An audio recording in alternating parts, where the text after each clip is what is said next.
It's good to see you here. Thank you. You got your little one with you today. Yeah, Paris. And she's Paris. Yes. 16 months. Yeah, she's 16 months And I hear you're not getting much sleep. No sleep at all. Harder than the channel? Definitely harder than the English Channel.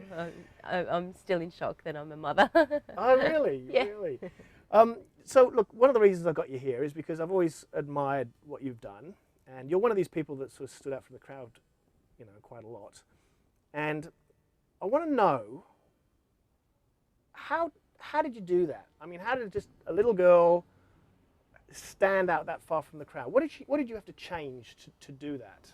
Yeah, I guess because when I was younger, you know, I was, had a lot of difficulties. Like, you know, I was born with asthma and those types of things. I think it made me a strong person growing up. You know, having to do a bit of physiotherapy, and so when I was training for just normal swimming and normal races, I used to get nervous when I was, you know, jumping in and doing 100 meters freestyle or something. So I kind of then thought, well, I love my swimming, and what can I do that's, you know, going to keep me in my sport? And so that's when I came up with, you know, I thought I'd do marathon swimming, and I guess that's a crazy thing to think. Oh yeah, I'll tell you what, let's do marathon swimming.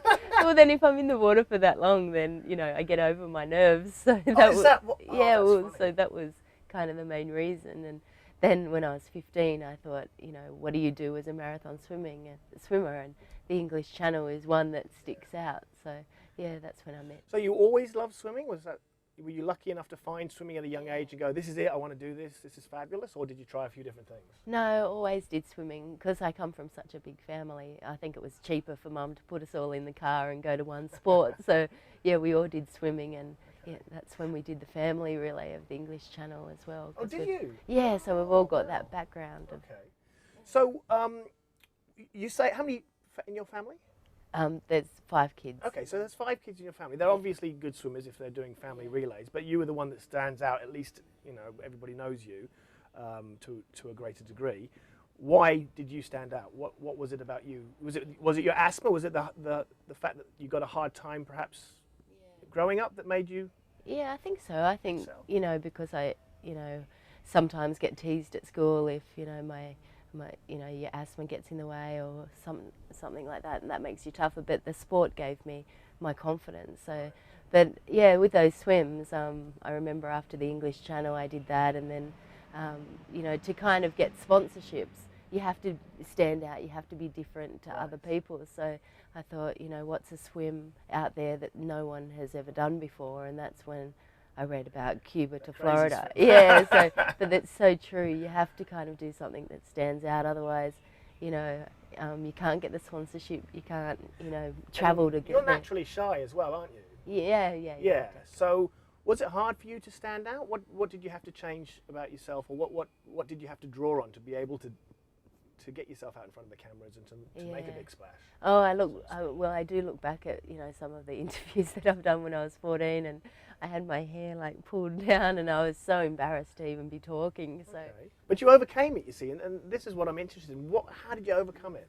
I think I overcame being shy and everything like that through my sport and meeting other people and having the opportunity to even have, you know, dinner with Fidel Castro. I guess if sometimes when I get nervous, you know, doing talks now, I think, okay, you've stood up in front of Fidel Castro, so just be calm. But it's not natural to me to, you know, talk about myself. But, you know, I guess the swims that I've done, people are interested. Yeah.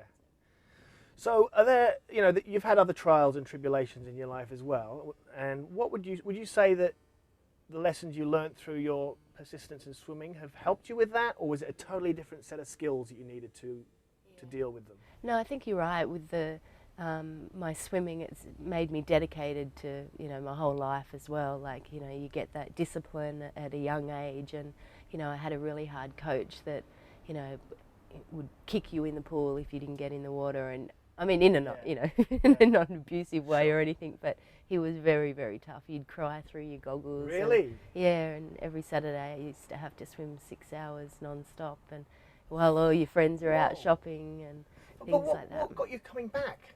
How do you come back to be abused again the next week?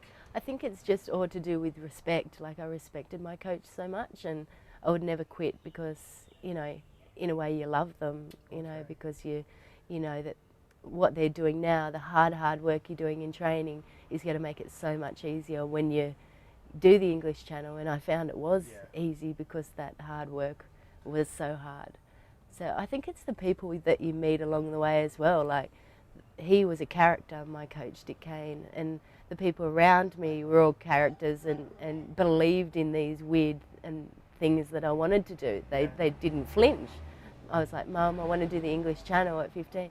Oh, okay, yeah. We'll just put a map, and it looked that small on the map. So, yeah, that's right. So I think I'm around crazy people as well, which probably helps. Well, that's interesting. So do you think that if someone wants to aspire to be better than they are, wants to change, whether it's, you know, changing their relationships or changing their career or changing their self-esteem or any of those things, would you say drop yourself in the deep end, like find some people who really make you accountable? Yeah, I think that's what it really, you know, in the end of the day, it's hanging around positive people and people that think that's a great idea, you know, not just doing the 9 to 5 normal job, like, you know, believe in yourself. And, you know, the other day I had a phone call from David Blaine that does all those different wonderful things, and, you know, he was asking questions about the Cuba to, you know, America swim and some of his ideas that he may come up with, like, you know, down the track. So it's funny how we all kind of, you know, click together, and we have a lot in common, you know, people that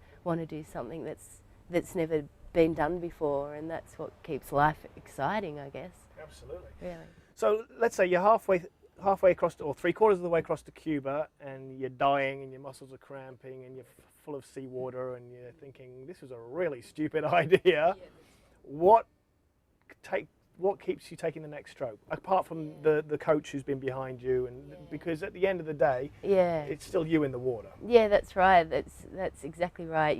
You have all the people around you, but you're going through the pain and you're getting stung by jellyfish, and you want to get out. And I remember, at that stage I was hallucinating, and I was seeing monkeys on the side of the cage and Santa Claus on the boat. So it was like that 12-hour where I wanted to get out, but I guess, you know, you have that toughness inside you, and I just thought, well, if I get out, I'm going to just have to come back the next year and do it again, so I better stay in. So that's kind of my thought. So that's an accountability thing again, isn't it? Sort of like, if you tell enough people that you're going to do something, you have to do it. You have to do it. That's why we're doing this, you see. I know. And if you don't do it, you'll never live it. You have to do it again next year. Exactly.